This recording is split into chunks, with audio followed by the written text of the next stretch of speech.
们来看看刚刚大概是在台北时间中午左右，美国白宫有一项最新的宣布，他说美国国安会顾问苏利文打算在今天26号、27号跟中国大陆的外交部部长王毅在泰国会谈。观众朋友，王毅啊，其实是应泰国之邀，本来就要在这个曼谷跟泰国方面有一些会面。那美国这个时候呢，急急忙忙的硬要插队硬要跟王毅见面，到底是为了什么事情呢？一般外界的说法是为了红海危机。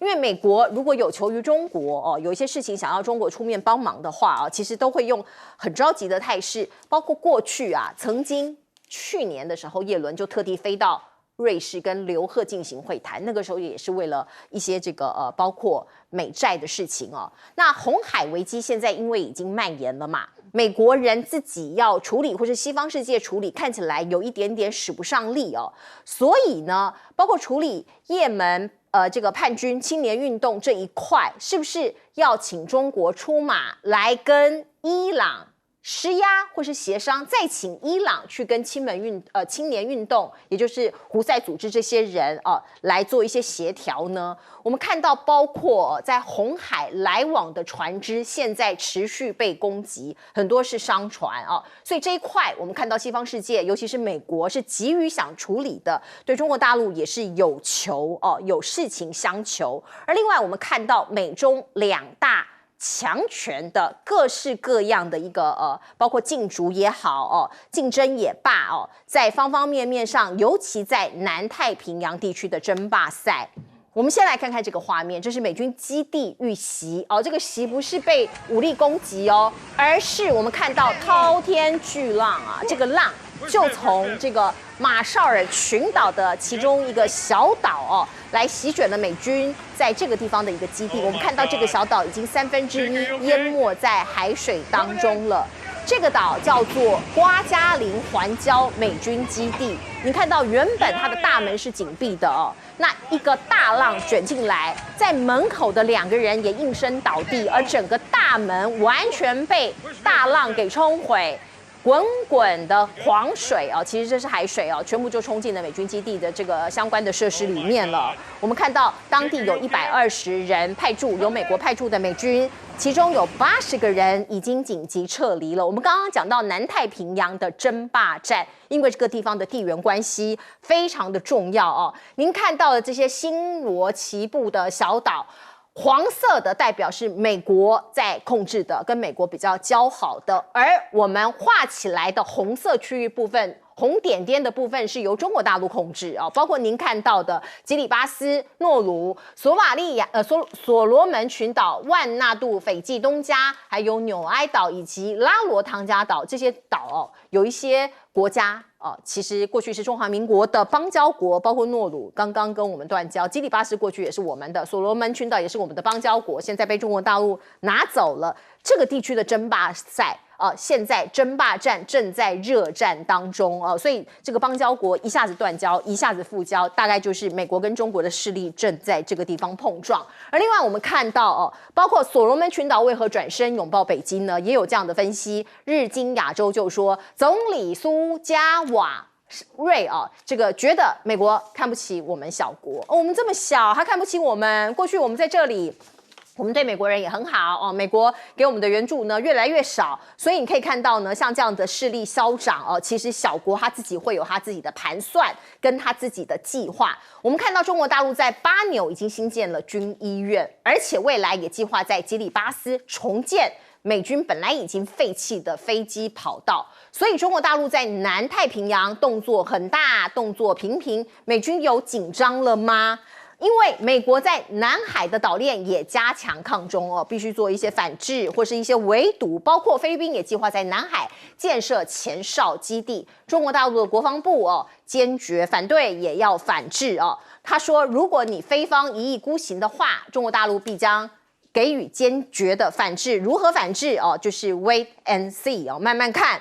另外我们看到中共的空警3000预警机研制，现在看起来已经有一些成果了它号称能够应对第6代的战机。大家也都在紧密的关注当中，包括您看到解放军现在有一些洗牌了，他的高层有一些人事的更迭。中国的国防部说大家外界也不用想太多，我们的能力始终在线，只是有一些人事的布局需要做一些更换。来，先请教赖老师。目前在整个地球的区域间的不安定的因素是越来越高了啊。例如说，我们看到中国大陆的这个外交部的副部长到了朝鲜，就是北韩了，我们台湾常称之为北韩的地方的去访问。其实这个部分里面有在摸底啊，因为我们看到金正恩在这段时间的态度有很大的一个变化。例如说，宣布对于韩国列为敌国，而且他要用武力来征服、掌控、统治韩国。第二个，他把这个宪法修改，也就第一时间使用核武。那过去朝鲜它的核武是不会用在韩国身上，它是针对日本跟美国。但是很明显的，它已经改变它的策略了啊。那因此很多的分析认为说，朝鲜的局势有可能不稳定，很有可能在今年金正恩有可能会动手，因为3月份俄罗斯的总统选完了以后，普丁很有可能就立刻就会到朝鲜去访问，然后也会到北方四岛。到北方四岛视察的时候，俄国现在已经完全转向东方了。过去俄国是比较偏向于西方，那现在很明显完全转向东方。那么侵略亚太这个地区的话，那俄国的力量往东移动的时候，它一定会在朝鲜这个地方发展更强大的军事的关系。所以，普丁自己也亲自的说，他不排除跟朝鲜有这个敏感科技的合作。敏感科技其实就是核武的问题，也就是一种战术性的核武的研究这个部分。那朝鲜的局势越来越不稳定，越来越不安，美国的情报也显示出它有不安定的情况。所以在上礼拜的时候，就是1月17号的时候啊，美国的卡尔文森号跟日本、韩国在日本海，也就在济州岛的东南方举行了庞大的军事演习。也就是说，美国也在应对这个部分。这是除了在东北亚的局势，所以我们台湾要特别留意东北亚的局势的变化。那我再强调，大陆为什么会派副外交部长去？其实就是也要了解、掌握，也要直接问，就是目前朝鲜的态度到底怎么样。另外，红海的问题就是说，目前40%的船运已经受到影响了。那60%没有受影响，那这个就是跟美国、英国跟以色列比较没有关系的，特别是像中国大陆跟俄罗斯还有德国、欧盟等没有跟随美国去参与军事行动的国家，他们的船舶还能够走这条航道，但是运费的保险费的成本一直在升高。那对于美国人来讲的话，他已经等于是正式宣告失败了，说他没有能力捍卫这个整个红海的海洋通道的安全。他已经宣布了，为什么呢？因为昨天有2艘由马士基美国国防部委托马士基帮他们运货，而这个货就是军用品，一般来讲估计是要送到这个以色列的这些弹药啦或者是什么，结果遭到攻击，那攻击没有成功被拦下来，可是这2艘船马上就做了一个决定，就转向了，所以等于是短时间内这个船的这些以色列所需要的军用品，美国没有办法送到以色列，他必须要绕这个非洲的好望角，然后再往北走，然后再进入地中海，才能够到以色列这边来。那这样一走就20-30天，所以等于是以色列未来的弹药的供应会出现一些困难，因为美国的这些就是欧洲的大的货柜轮已经不太愿意再承接美国的这个货运，最主要就是因为他们认为美国的军力没有办法保护。美国现在希望中国大陆能帮忙，是。那么也透过放话，但是透过放话，大陆的态度很简单，2个态度，第一个就是反对对民船的攻击，但是对于胡塞组织的做法，大陆理解他们的诉求是为了要以哈停止战争。那如果以哈停止战争，签订永久停火协定，那这样的话，红海的问题自然就解决。所以，如果美国要中国出手，中国大陆的主张那就是以哈的战争要停止，那这样的话，他就可以出手来调停这个事。苏利文赶到泰国去，这代表什么？美国在目前来讲，谈判已经居于弱势了，有求于中方，所以我推断这次王毅跟苏利文的2天的会谈，今天到明天的会谈，王毅一定会把调门拉得高了。那当然一定会谈到台湾的问题，尤其谈到赖清德的问题、台独的问题，我觉得这个东西都是无可回避的。来，舰长怎么看？美国使不上力的，除了刚刚前子所提到的红海之外，还有一个地方使不上力，刚刚也介绍过，那就是马绍尔。马绍尔这一次遭到这个巨浪攻击，第一个，美军他没有办法及时预警，也就是他对于海上的这一些浮标的预测，要不就是没有，要不就是损害。那我们这样讲啊，这个的影响到底是什么？我们来看，这个就是我们看到整个南太平洋国家啊，马绍尔到底在哪里啊？马绍尔的正确的位置啊，它其实在这里。也就是说，当它在这里的时候，我们想一想，现在马绍尔有1/3泡在海水里，这跟2022年1月15号的东加王国所遭受到的从火山爆发到海啸的复合型灾难像不像？很像。它需要谁来支援？难道美国从夏威夷来吗？不要忘了，美国的航空母舰叫出去都不一定能马上出去。这个无论是雷根号，或者是之前要前往地中海的那个航空母舰，都发生这个状况。所以，当我们现在想一想，谁能解决这个问题？那就是当初援助东加王国的解放军。所以我们刚刚讲到王毅跟那个美国国务卿在讨论的时候，他们会不会讨论这个问题？如果讨论到了，我相信中方一定愿意那个驰援这个马绍尔。为什么？因为之前我们看到解放军的动作啊，它一直都在于南太平洋这些国家的南边，那也就是我们可以看到的，无论是所罗门啊，或者是我们刚刚讲到东加，都在这个部分。可是有关于接近台湾东边以及东南边的马绍尔的附近，他从来没有进行过兵力投射过。然后他做了这件事情之后，他可以做什么？其实也就是我们讲到说，他可以从原来他在第一岛链、第二岛链中间的这个菲律宾海的这一个兵力投射，延伸到第二岛链到第3岛链这中间，这个其实是解放军作为兵力投射最好的一个那个机会啊。那我们接下来看上一次在东加王国，我们看到了什么？解放军他派出了无论是那个901综合补给舰，还有那个071综合登陆舰。那这是我们看到综合登陆舰上面它写什么？命运与共，心手相连，守望相助。这个给汤家的观感一定完全不一样。而且他在这边写四海皆兄弟，万里同日生。我的建议是，中华民国海军你动作快了，为什么？因为不要忘记了，我们现在讲的马绍尔群岛跟我们是有邦交的，我们不是一天到晚都在强调我们的玉山军舰它的载重，它的一个那个航程，所以不要等到总统再讲，现在应该立刻报告，马上就准备集结这一些救灾物资，然后前往马绍尔，也作为我们的远航训练。是马绍尔是我们的邦交国，对，所以现在被巨浪给袭击了，我们应该要赶快有一些行动啊！是来，而且是我们在南太平洋那边最大的邦交国，有17万人口。是。那马绍尔的首都叫马九楼，我认识他们市长，他们来访问时候碰过。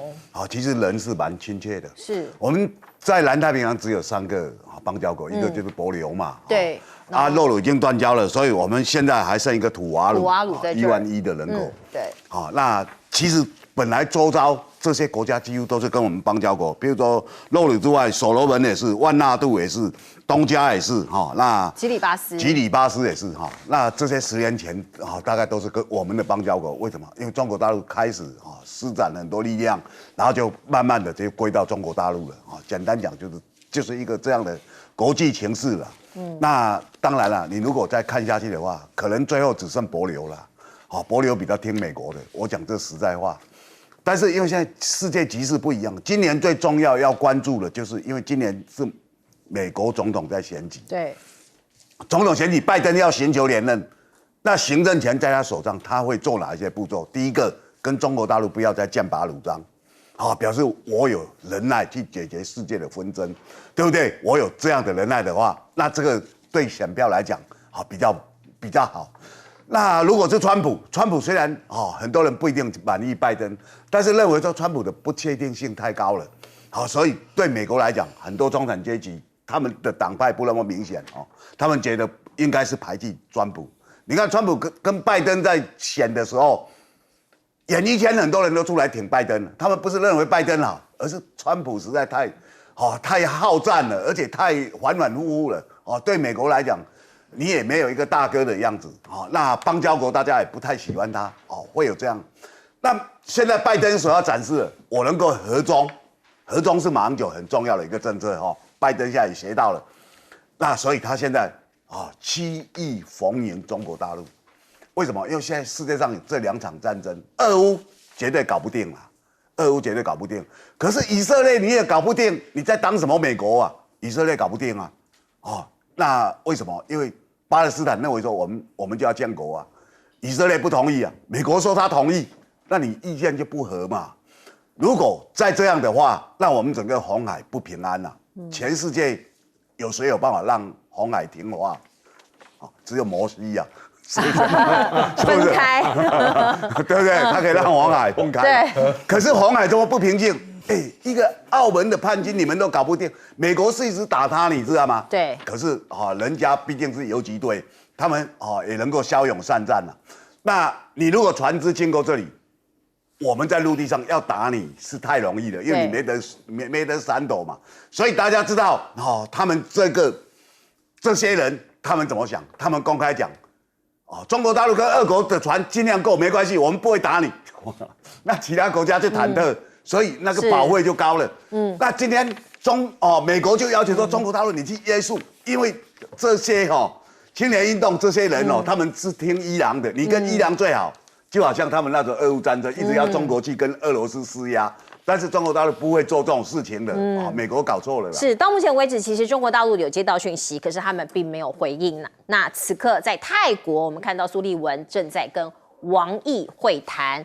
观众朋友，我们再来看看呢，现在北约展开了冷战之后最大规模的军事演习，这是为哪桩呢？是要防堵俄罗斯吗？因为我们看到德国有一家媒体前几天做了一个报道，他说俄罗斯有可能会攻击北约。如果真的这样，那么第3次世界大战恐怕就要爆发了。您看到北约的这一次演习叫做“坚定捍卫者2024”演习，包括美国的船坞登陆舰叫做冈斯顿霍尔号，也穿越了大西洋来 join 他们这个演习的一个整个的运动整个的一个工作。而另外我们看到英国的国防部部长葛兰在上个礼拜他说过这样的话，他说英国应该为未来5年内与中国、俄罗斯、伊朗、北韩的战争做好准备。所以像这样子的一些言论出来很多民众包括在欧洲的一些民众都非常的担心，尤其北约正好在这个时候演习，你不担心都不行那另外我们看到包括中国大陆的国防部也做了一个评论，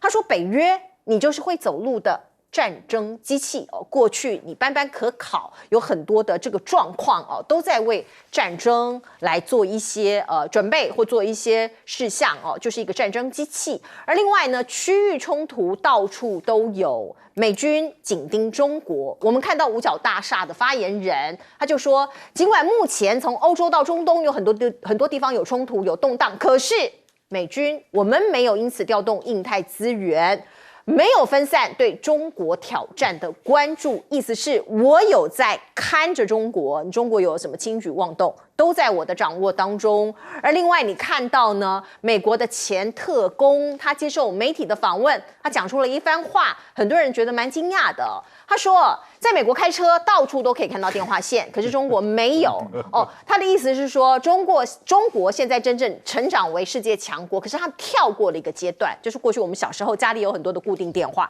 他认为中国直接跳过去，现在是手机、卫星哦、网际网路哦，所以他的观察，他的说法是，当中国的手机网络坏了的时候，他们就糟了哦，大概是这样的说法。那很多中国的网友就是纷纷上去留言说：“哎呀，我觉得好震惊啊！我们家在中国，可是我们在1986年，我们家就有座机了哦。我们看到，也许西方世界对中国的了解还不够哦，所以就是人跟人之间呢，有很多的这个你没有沟通，就是会有一些误判。而另外，我们看到普京突然跑去了波兰跟立陶宛中间的飞地哦，这个地方叫做加里宁格勒州哦，就是没有跟他们的主要的土地连在一起的一个境外的飞地，可是是由俄罗斯来控制的。外界就说，哎，这个动作不寻常哦。克里姆林宫就发了一个声明说，没有要警告你北约啦。如果俄罗斯真的跟北约打起来，那真的不堪设想啊！我们看到美俄角力到底为了哪桩？为了什么？为了资源吗？还是为了面子呢？哦，是为了北极吗？普京说，哦，我要夺回我阿拉斯加，因为现在阿拉斯加归美国嘛，哦，那另外呢，美国立刻哦，国务院的这个首席副发言人就回应了，他说，我想我可以代表美国政府中的所有人说，他一定拿不回这笔土地哦。那这仅仅只是外交上面的一些语言的冲突，可是我们不想看到热战。因为包括在北约哦，或者是在土耳其这里，我们看到不是瑞典想要进入北约吗？本来土耳其不答应啊，现在土耳其点头了哦，所以美国人就给土耳其一些回报哦，同意向安卡拉出售 F-16战机哦。那土耳其拿到他想要的了吗？他的利益交换成功了吗？来请教赖老师。20年前的时候，我在巴黎大学啊担任以这个客座。然后碰到台湾来的一个学生，他跟我说，哎，他觉得很骄傲，说台湾的垃圾不落地，他觉得好先进啊。我一听我就百思不得其解，我说巴黎是几百年的老城市，比台北还要老但是他们垃圾是一定就是有这垃圾箱收走的，所以所有的居民不会说在刮风下雨什么的时候，还拎着垃圾在这边等垃圾车，然后再丢在垃圾车上面。我说我们这是落后的象征呢，不是先进的象征呢。我说你怎么会有这么旧的观念，还以为这是一件很光荣荣耀的事？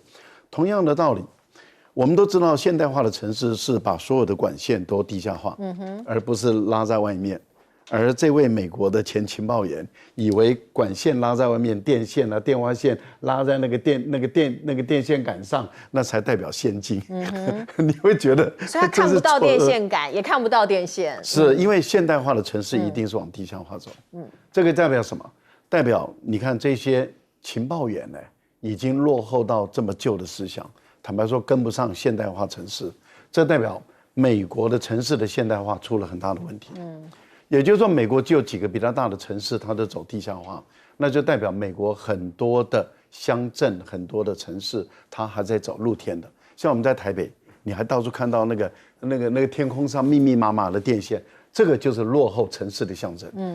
先进的城市都是地下化，这个先跟各位报告一下。所以，美国的那个情报员讲的话，你就把它当垃圾，就丢在一边就好了。目前的情况是这样子，北约为什么要办这么大的演习？从现在开始1月开始，一直要到5月。其实我个人认为，他在故意刺激、挑衅俄罗斯。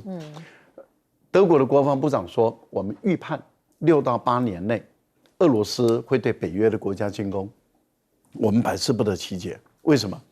因为俄罗斯打了乌克兰，但是你看，就卷在那个地方，乌克兰多腐败的一个国家。多落后的一个国家，俄罗斯还卯足全力，还卷在那个地方打得没完没了。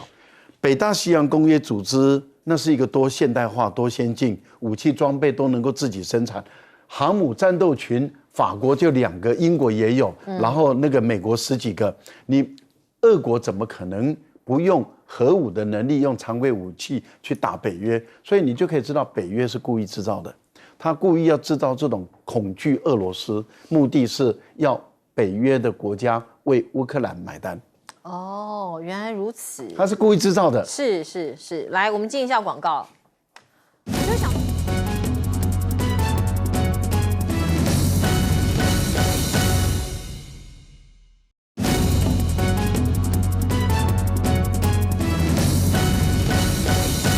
好，我们来看看北约真的在军演了，它的目的是防止俄罗斯攻击它。俄罗斯会发动攻击吗？请问舰长。我们刚刚上一节啊，我们特别有讲到有关于太平洋这些岛国。事实上，在2022年的9月28号、29号，那个拜登其实他在白宫召开了这个有关于12个国家的太平洋那这些岛国的高峰会。结果会议结束之后，他说他要提供这些岛国8亿的这些美金啊，但是到位了吗？而且他说他要跟纽埃，他要跟库克群岛建交。那小舰长就拿证据给大家看啊，这是美国国务院的网站啊，它的网站的上面呢，它最新的内容是讲到说，他的负责东亚和太平洋事务的助理国务卿，然后以及他的国安会大洋洲高级主任，事实上跟那个库克群岛召开会议，并没有建交啊，所以都只是说说而已。那也就是什么？这个国家跟国家之间啊，没有什么道义可言。真正最重要的是什么？最重要的是每一个国家的有关于它的国家利益在哪里。我们刚刚看到土耳其的状况，土耳其当初要买的不是 F-16，他当初要买的是 F-35B， 不过他同时也跟俄罗斯买了 S-400的防空飞弹。那美国反对，你不能用那个俄罗斯的 S-400的防空飞弹来同时搭配的 F-16的同时搭配的 F-35的战机，所以当初土耳其要买的100架就没有了。现在既然土耳其放手让瑞典进入北约，所以美国当然就投桃报李了。我不能卖你 F-35B， 可是我可以提供你 F-16，这个就是我们从这个国际上面看到最活生生的交易啊！所以大家不要想东想西，美国对于台湾有多么的这个承诺啊，这一个问题啊，马上川普如果选上了，还记得吗？他怎么形容台湾的？比肩。就是比肩，我们还这么有把握吗？这么有底气吗？那到时候最后悔的就是我们。来，我们先进一下广告。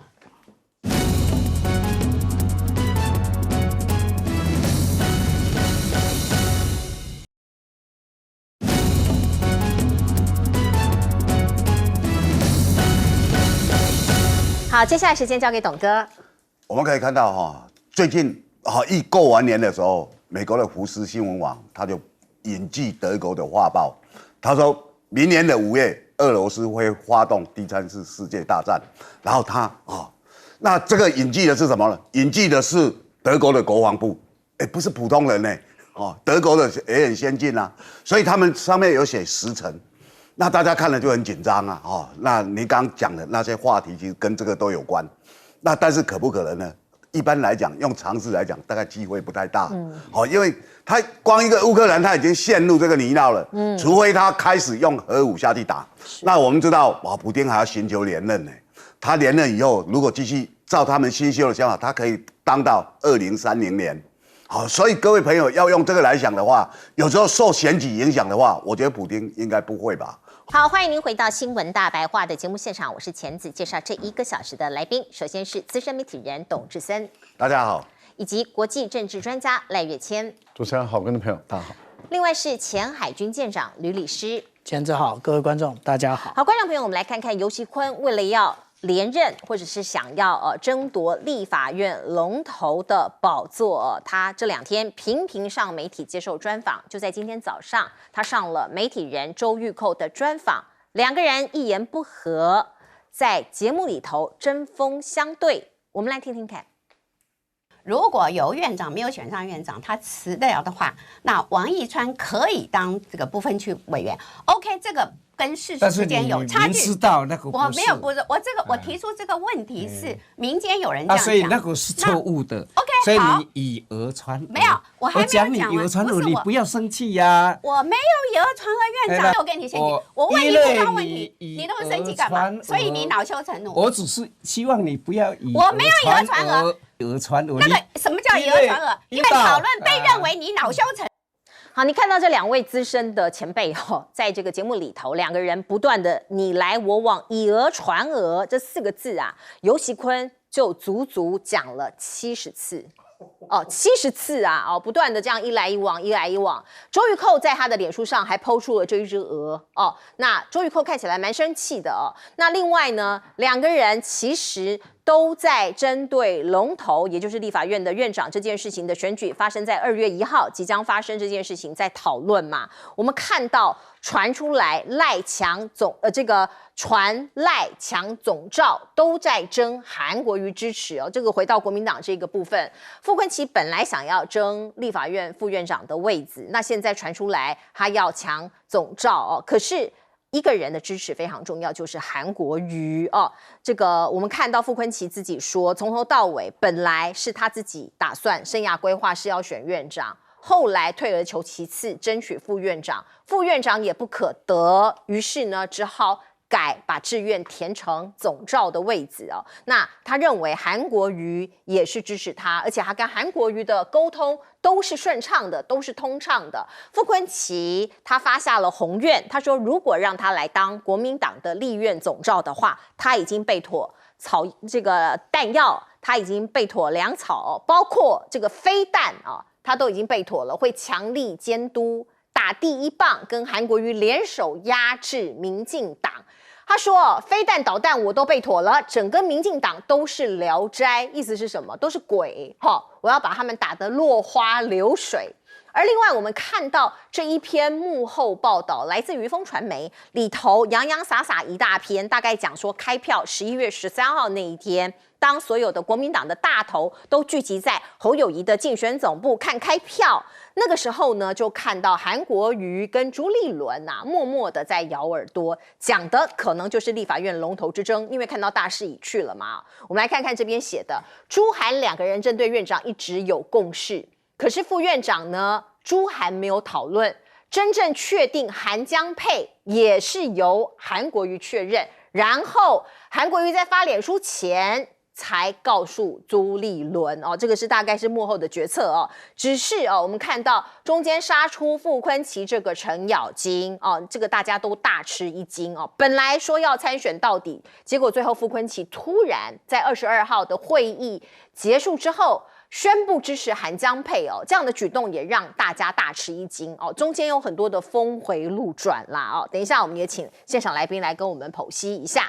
另外呢，总召也有人抢其实有竞争不错才会有进步。除了傅崐萁之外，赖士葆委员这位资深的委员说，我觉得我自己比较适合当党鞭，那有没有可能两个人轮流呢？赖士葆的回应是说有协调的机制啦，可是目前还没有协调好。可是傅崐萁话锋一转，他说不管是不是轮流谁当第一棒很重要可是现在不管是不是轮流或是谁当第一棒，重点在于你能不能够应对老柯建铭。毕竟柯建铭在立法院已经待了30年很多人都说他是老狐狸，你们谁能够应付得了他呢？不要说是老柯了民进党的立法委员在立法院踹门的踹门丢香蕉的丢香蕉，泼水的泼水，抓猪肠的抓猪肠，每一个都能打能战所以未来的立法院你看看这些在野党，你要排出什么样的阵势？包括新兴小党民众党，他的战力也不弱光是黄国昌过去在时代力量的表现这个时代力量党籍在立法院的表现也是被称作第一战将你看到他的起手式，他说我当选之后我这个汐止老家违建拆完，而且我要立碑他动作做足感谢民进党得政所以他说还留一块空地在上面立个碑，感感谢民进党得政。你看，在野党这些小党都来势汹汹。国民党可能要更加的冲刺，或者是更加有策略和谋略。夏珍专栏他就特别写了，他说韩国瑜你应该庆幸韩流不在，而韩国瑜在。此刻的韩国瑜第一步就是要认清现实，所谓韩粉不可视，韩流如潮水，民意更是如潮水。没有人比韩国瑜更清楚何谓政治现实。选举结束。这个旗帜就可以束出高阁，这是常态啊！潮起潮落，所以他其实也在给韩国瑜一些忠告哦，包括在由韩之间留给柯文哲的只有后悔，不论他支持谁，民众党不选边，就是对韩国瑜最大的善意哦。夏珍姐其实已经讲了。如果最后民众党投给自己不选边，其实已经释出了某种程度的善意了，给韩国瑜一些忠告。来看看这个董哥有什么样的点评。其实我们知道民众党当然因为他只有8个人，他积极要表现，每个人就拼命对外讲话，包括柯文哲都来凑热闹，要求说我们党团同进同出，然后你们的人你们要选的人要来我们党团沟通。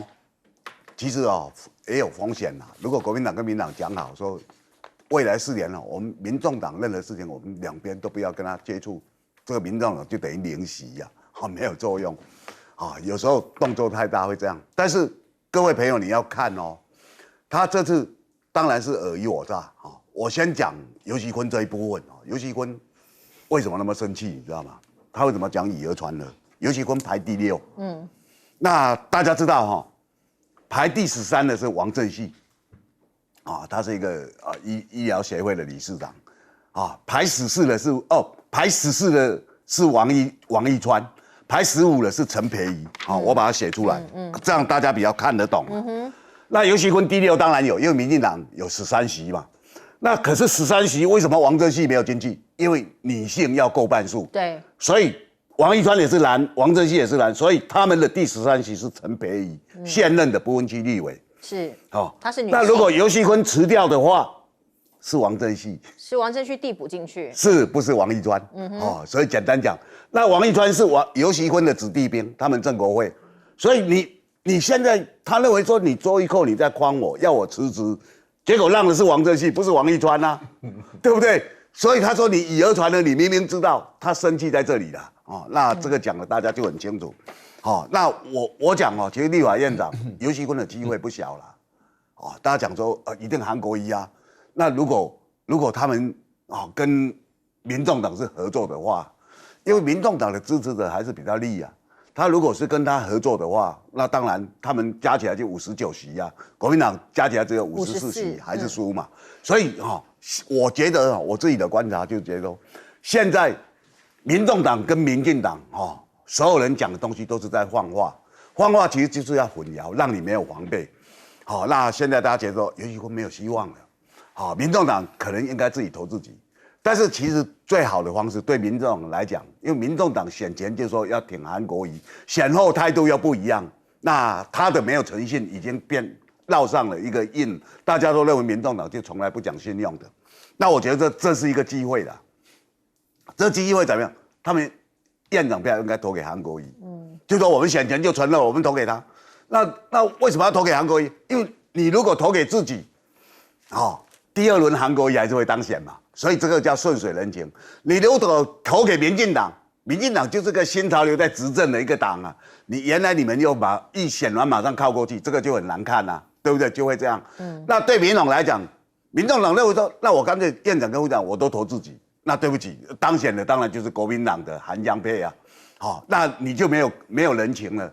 可是你如果投韩国瑜，然后不投江启臣，韩国瑜就欠你人情了。他要了你8票嘛。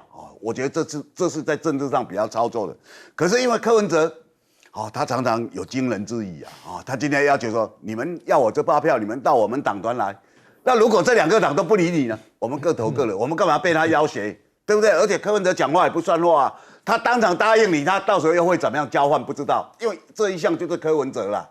那我觉得因为你这种杠杆原理，你其实8席没有那么强了，他跟过去国亲在的时候，亲民党那种席次是不一样的，他差太远了嘛。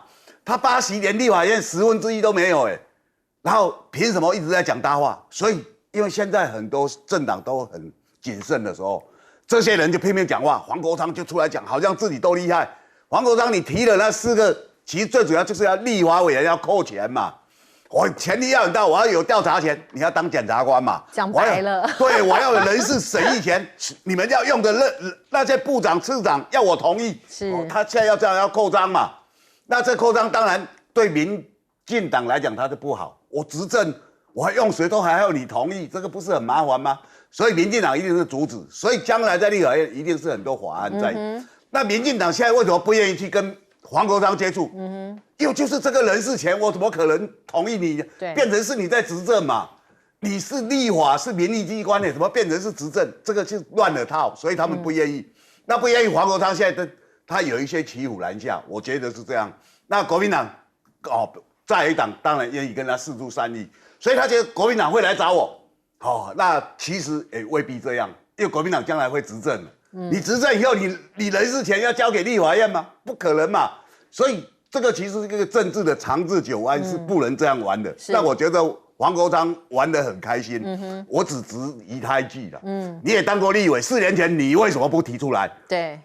为什么？因为你那时候跟民进党是一挂的，你们时代力量是民进党的附属组织嘛？那你现在跟他已经决裂了，才来提这个，没有正当性了。是，来请教赖老师。首先，我认为民众党是不会跑票了，因为跑票茲事体大，而且他们一定开除党籍。那这些人，他就当然就卸任了，要不就是跑去这个入那个民进党的阁啊。那但是我觉得他们基本上是不会跑票。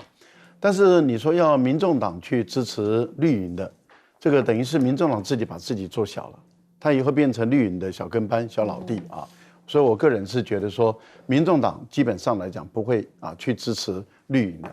那你说民众党会把票投给这个蓝营的韩国瑜吗？我个人认为也不会因为如果他投给韩国瑜的话，那这个对于很多民众党的一些年轻人来说的话，他们的感情上会受伤，所以也很清楚。那这2个都那么的清楚情形下，那韩国瑜有必要再去民众党那边去接受面试吗？因为去面试等于是决定权在民众党那你把你的党员，你把你的立委52席的立委看成什么？你一个要选立法院的院长，你跑去民众党去接受面试，然后由民众党来决定同意通过还是不通过，那岂有此理？我觉得也没有必要。那你民众党你要投给民进党，那请便，你把你自己做小没关系。但是我也知道你不会把票给我，因为你们一定是团进团出，你也不会把票给我。那最后你唯一能走的路就是你退出战场，由我们2党来厮杀。那2党来厮杀，那就考验我国民党自己的战斗力了嘛。如果我国民党自己本身跑票了，或者是出了什么意外状况，那我就跟台湾的所有的蓝营的选民告诉大家说，我就是世纪大烂党。那蓝营的人就是唾弃你这个党嘛，就这么简单嘛。那谁跑票蓝营的，就是谁去讨伐谁，罢免谁我觉得这个是一定要走的路，这个根本没有什么好讲的。但问题就在于这个游锡堃来说的话，很明显的，我觉得他目前来讲感情上很受伤了因为看起来他对于连任事实上是有疑虑了。所以他说他愿意去拜访柯文哲，他说什么票我都愿意，好朋友。对，他说什么票我都可以。那也就是说，他要把他的身段放得很软。然后你把你的执政党摆在哪里去啊？你要去接受柯文哲的面试啊？那柯文哲当时把一个阵仗摆得很大，找媒体记者排在那个地方。我在考你啊，第一题，你的态度怎么样啊？第2题你态度怎么样啊？这个时候你民进党很难看了，游锡堃你更难看了，你少干这个事啊！你免得你跑去见柯文哲的时候，媒体大阵仗在那边看你怎么被面试啊！你民进党的脸就丢尽，你不要为了自己的官位，然后把自己的脸丢尽嘛。所以我个人是觉得，你就放手，由国民党跟民进党来厮杀吧。但另外一个问题就在，那万一你没当成了怎么办？你当一个阳春立委，你当还是不当？其实周玉蔻就在问这个问题嘛，对，就是你当还是不当嘛？是你一个这么资深的政坛的老前辈，阳春立委你都要吗？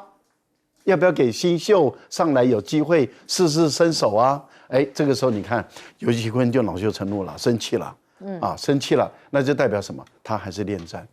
不过国民党内啊，人是自己在那边瞧，不是一件好事啊。傅崐萁放出来的这个声音，你可以有不同的解读哦。他说我原来是要当院长，退而求其次当副院长，可是现在韩国瑜已经是要当院长了，结果他还是不要我当副院长，因为他副院长找了这个江启臣，所以我就再转求这个总召。这个会让大家感觉好像你们是自己在那边瞧人事，好像不是很好啊。这第一个，第二个呢，大家会感觉到就是说，那韩国瑜会要你吗？副院长都不要你了，那总召会要你吗？那我觉得这样的一种放话说我们之前瞧好的这些谈的事情，好像韩国瑜支持你，可是我们听起来好像不支持你，对，因为他副手也不要你，是没有错。来，请教舰长。我必须这么说就是小舰长以前常常上那个绿营友台的节目啊，那在同台的常常遇到那个周玉蔻前辈啊，我必须要这么讲，我对于他个人的一个晋升观察，他其实应该算是这么多媒体人里面最会拔草观风向的人，而且呢，他不但观风向，他还带风向。所以呢，如果游锡堃院长现在面对他的专访讲那个他这么讲以讹传讹其实这个没有什么说服力他应该要做什么？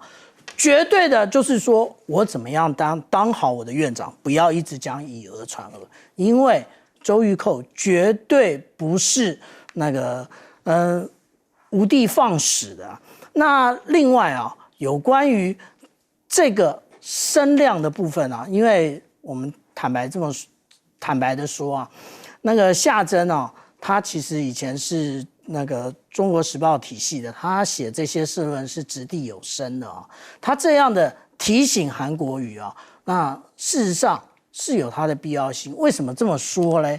因为我们这样看印尼的总统佐科威，他其实是一个所谓的基础建设总统，他在印尼有70%的一个支持率，但是他在2019年大选的时候，他拿到的票数也是刚刚好过半的5%而已。所以呢，到底是谁在说话？这些网络的声量未必是你真正支持你的人，而是个人的利益。例如说这些网红个人的利益，他到底拿了对手阵营多少钱？例如说产业在说话，也就是网红的这个产业，或者是这个社群媒体的这个产业，他在说话，所以未必你能够造起一个旋风，然后能够继续维持下去。我们想一想，这次的大选里面，到底有多少之前的韩粉的网红没有支持国民党，没有支持韩粉？这个是那个韩国瑜自己要想一想的。